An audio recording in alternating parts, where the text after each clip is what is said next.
it's Lorian, and today, as the title says, I am doing the Harry Potter spells tag. This was created by, I don't know, their name is either on the screen down in the doobly-doo or I couldn't find it.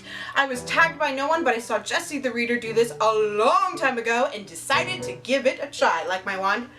Yeah. Hair chopstick that I don't ever use. So number 1, Expecto Patronum, a childhood book connected to good memories. I'm gonna go with ElfQuest by Wendy and Richard Pini.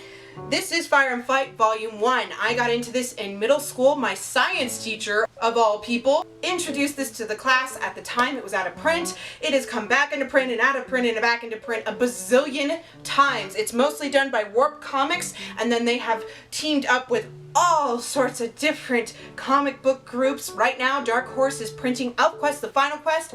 If you're interested in reading this, however, despite having difficulties finding it in print, it is completely online for free, except for Final Quest.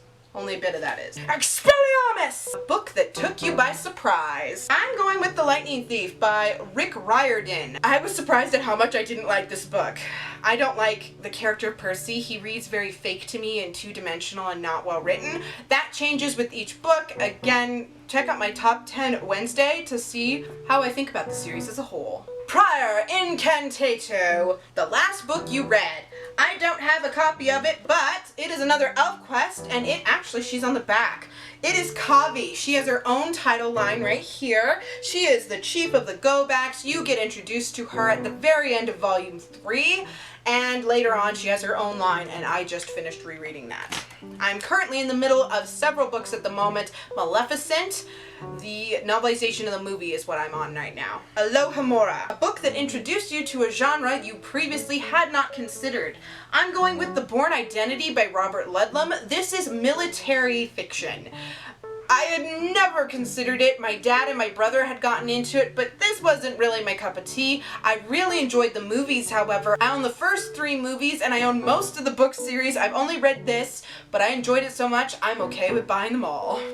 For very cheap. And if I don't like them, I don't know. I don't know why I would not like them. Ridiculous! A funny book that you've read. I'm going with 2. It is by Jeffrey Brown, and it is Darth Vader and Son and Vader's Little Princess. These are adorable. They're picture books. They take about 10 minutes to read max.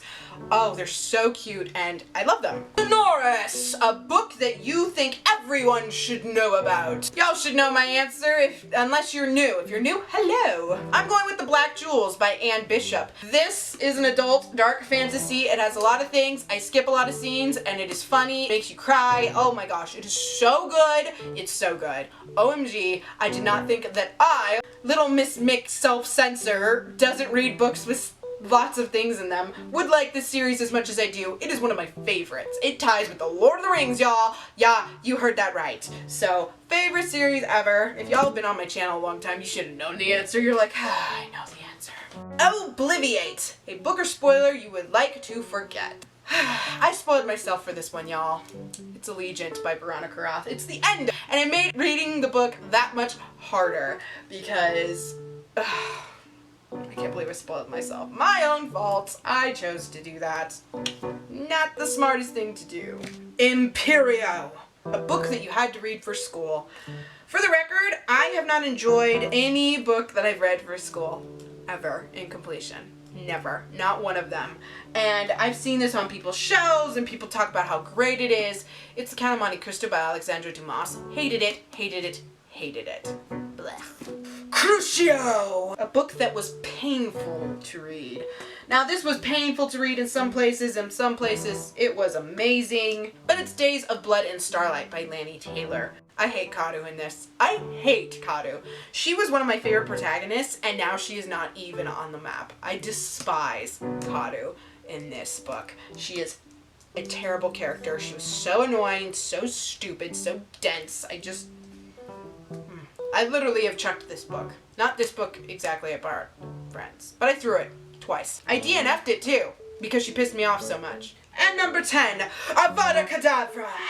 A book that could kill, interpret as you will. I'm going with a book so big that if you hit someone with this, they'll die. It is Towers of Midnight by Brandon Sanderson and Robert Jordan, and look at this thing.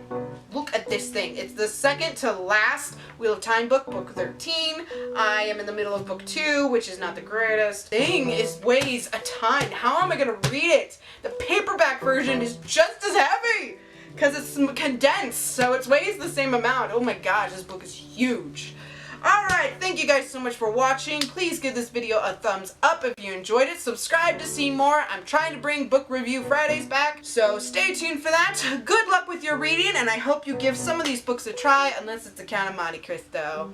Don't bother. Days of Blood and Starlight has redeeming qualities, so go ahead and pick up Daughter Smoke and Bone. That's amazing. And I'll see you in the next video. Bye!